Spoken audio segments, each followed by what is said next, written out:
What's going on, my super fams? So Faruzan is back, which is why today we're going to be having basically updated guides on Faruzan because she has been out for a while, and ever since her release there also has been a lot of update and addition being added to the game as well, and we're going to be going over her best updated builds, weapons, artifacts, as well as team build for you in today's video, so that if you're just looking into upgrading your Anemo team or got more constellations on your Faruzan and want to build for her, this is going to be a perfect time. And so without further ado, let's just dive right in.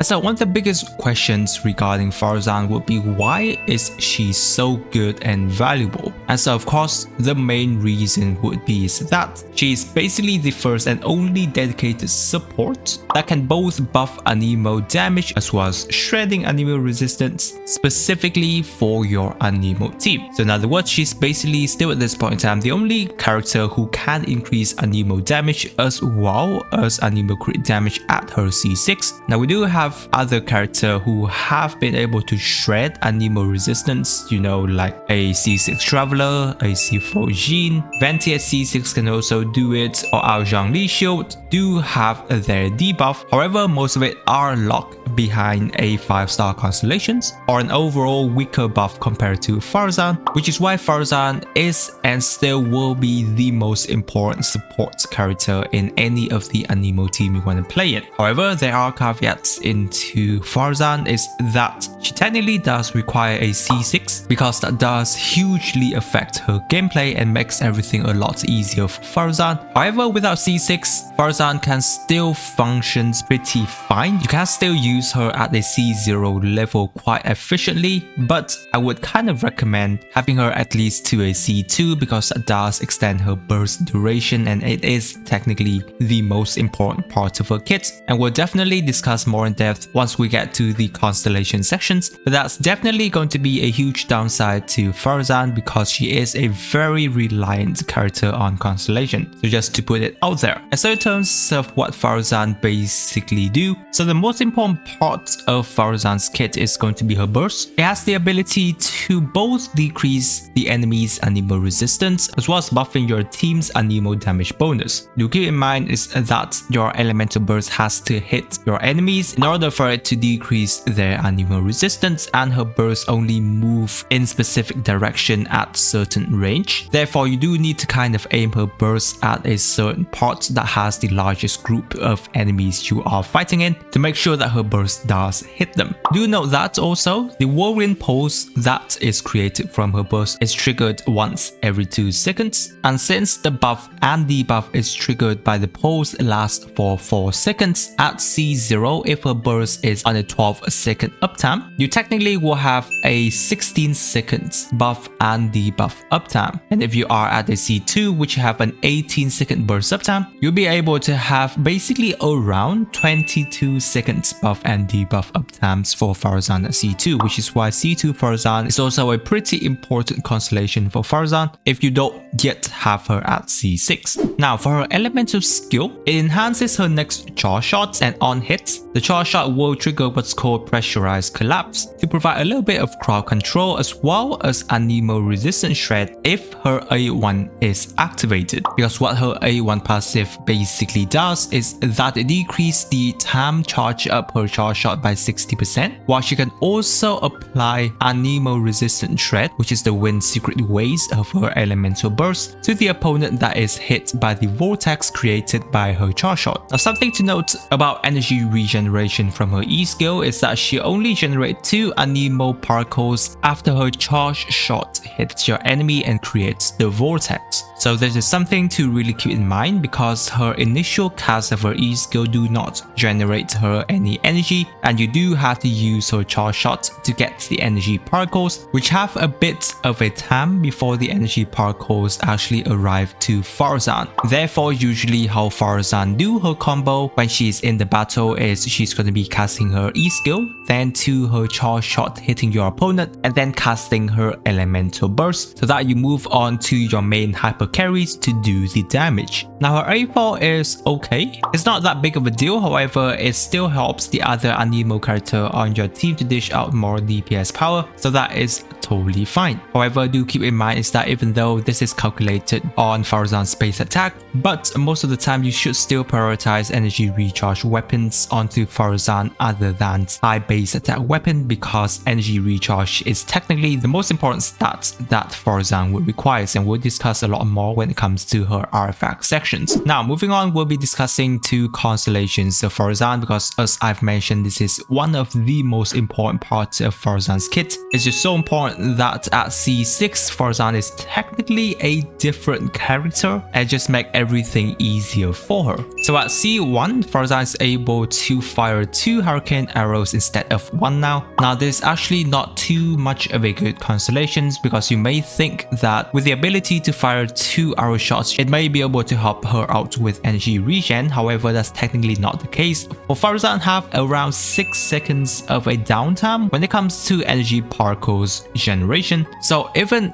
if you fire the second charge shot right after the first one, you will not be creating any more elemental particles. So in other words, most of the time this is just going to be kind of like a backup plan if you do miss your first arrow shot, or if you're having kind of like a on-field Faruzan playstyle, then this is going to be more of a DPS increase for her. Her C2, as I've mentioned, is also one of her most important constellations, because now she has an 18 seconds burst uptime and around a 20-second uptime with her buff and debuff for your team and onto your enemies, making it a lot easier for you to manage everything on Faruzan. C3 is okay, it just increased her talent level of her E skill by 3. Now what C4 does is that now the vortex created by her E skill, it will create an extra 2 to 4 flat energy towards Faruzan herself, and this is also independent from her E skill particle cooldown, because this is provided from a constellation, so it doesn't have anything to do with her normal E skill. Therefore, in other words, now the double charge shots from her E skill, if it does hit, it will have the ability to generate more elemental particles for you. However, this constellation maximum potential is not yet to be opened up if you are at C6. So her C5 increased her elemental burst talent by 3. This is pretty good because it does increase her elemental damage bonus given to your team. And now we move on to C6, because first off, all of your anemo DPS get a 40% crit damage increase, but not only that, it also reduces her energy requirements by a ton, because now when your active character deals damage whenever her burst is activated, it will automatically triggers the vortex created by her E skill. So first off, technically speaking, her E skill is triggered, therefore she gets that 2 elemental particles from her E skill as usual, but with a C4, it will also triggers her C4 ability as well. Therefore, if we did the math, Faruzan will now only need around 50 to 60 energy recharge for her burst to be full, in opposed to the usual 80 energy, which is a huge energy reduction. A lot more comfortable to be using Faruzan in while her anemo shred as well as anemo buff and a 40% crit damage to your whole team character, which is why C6 Faruzan is just too good and a very important constellation on her part. And when it comes to talent priorities for your Faruzan, technically speaking, her burst is going to be her most important regardless of what constellation you have. However, whenever it comes to a C6 Faruzan, sometimes you can focus a little bit more in terms of an on-field or a more damaging Faruzan, because you won't need to invest too much into energy recharge, therefore you spare a little bit of slots for her damage, so you can also invest a little bit more into her E skill as well as normal attack talent for her to do more damage on your team. Now regarding Faruzan gameplay, there are technically 2 ways we usually play her around, which is the off-field support as her usual role, or if you want, she can still be an on-field anemo DPS. Now in terms of her off-field support build, when it comes to her artifact sets, 4-piece Viridescent is usually the set you want to go with any of the anemo support character, but the 4-piece Noblesse Oblige is still pretty decent if, for example, you already have another character on your team who's using the 4-piece Viridescent, or if your team is mostly anemo character and you can't make use of the 4-piece Viridescent passive too well, then the Noblesse Oblige set is a pretty good set on her. Other than that, I don't usually recommend you to go for any of the other sets, but if you do feel that you are really lacking into energy recharge, then the 2-piece emblem as well the 2-piece exile set that gives you an extra 40% energy recharge is going to be totally fine. But I just recommend you to go with 2 of the first set. However, if you are at a C6, then 4-piece tenacity can also work, because if you do remember, her elemental skill can be triggered by your on-field character once every 3 seconds, and it coincides with the buffed up times of tenacity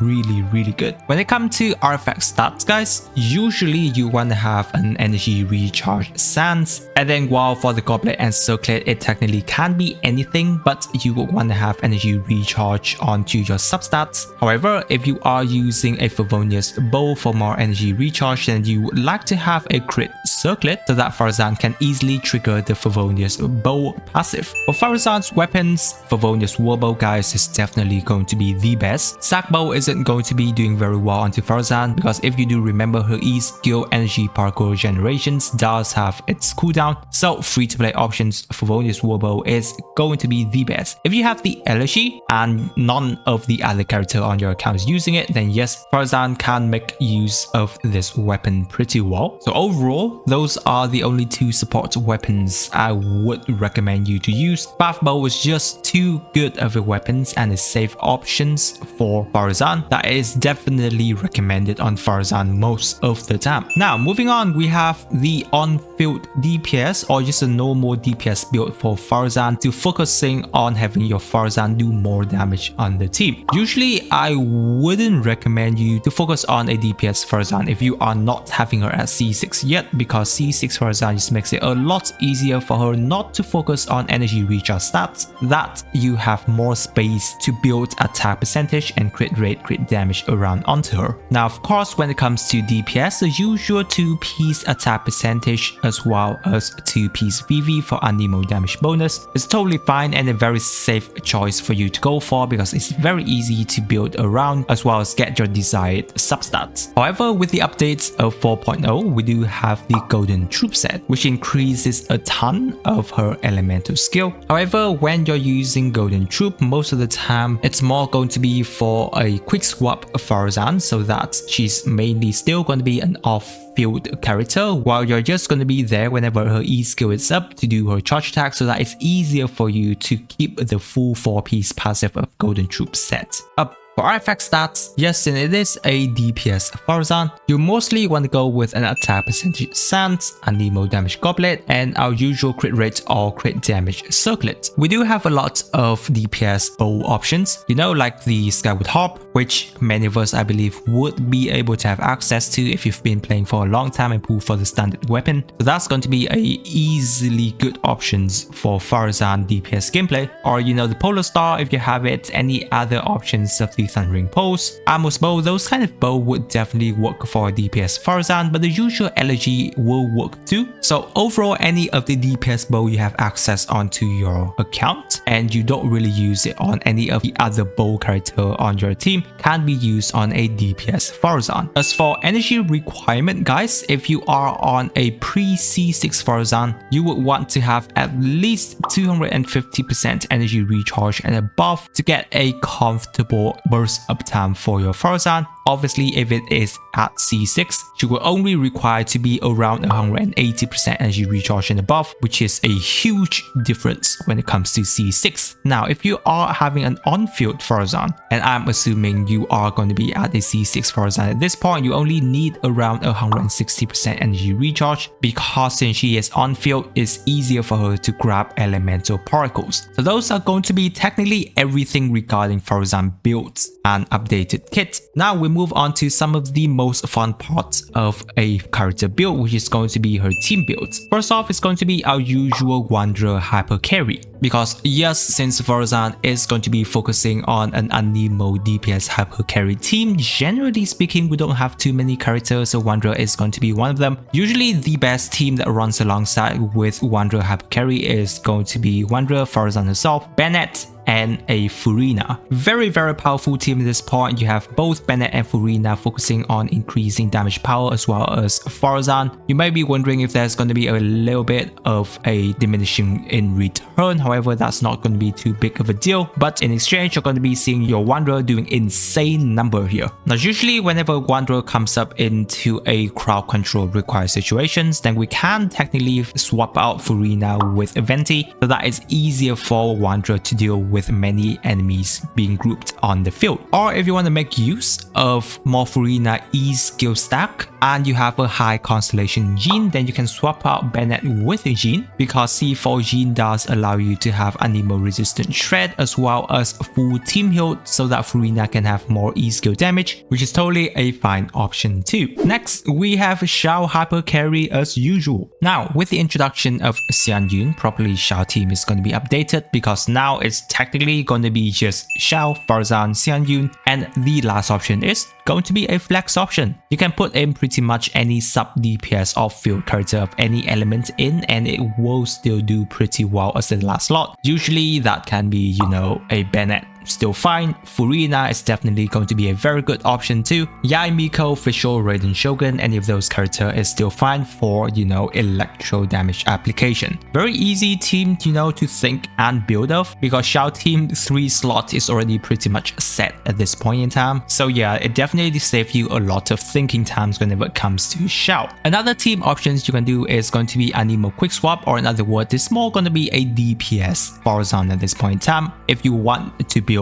a Faruzan DPS, right? So yeah, usually we'll have 2 Anemo on the team. Normally that can be a Faruzan, you can have a Kazuha as well as Bennett and Xiangling, for example, on the team. That'll be more focused on going to be a Pyro Swirl, and even though Kazuha doesn't technically buff Anemo damage, it does help Xiangling to do a lot more damage as well. So it's more like going to be a pick and choose team for your Faruzan depending on which character you have access on your account. Or if you want a triple Anemo team, still fine, you know, like Faruzan, Venti, high Constellation gene as well as Bennett, for example, and that should be totally fine. So overall guys, that would be everything I have to say regarding Faruzan at this point in time. Now she is a very powerful character, however as you can see she mostly focuses on Anemo team, therefore currently she is still quite a little bit niche, because only 2 characters, Wanderer and Xiao, can make the most use out of Faruzan at this point in time. Definitely will have more Anemo DPS coming into the future, therefore Faruzan's importance is never gonna go anywhere, and she is just gonna be a lot better in the future. So if you do have any question guys, leave it down in the comment section and our some lovely other Genshin player will get to you there. I hope that the video have been very helpful to you. If you are interested in any other guides, I do have a lot of Genshin guides on my YouTube channel, so be sure to subscribe and check out some other guides right here. I really appreciate you guys staying with me to this part of the video guys, and with that I wish you a super day and I will catch you on my next video.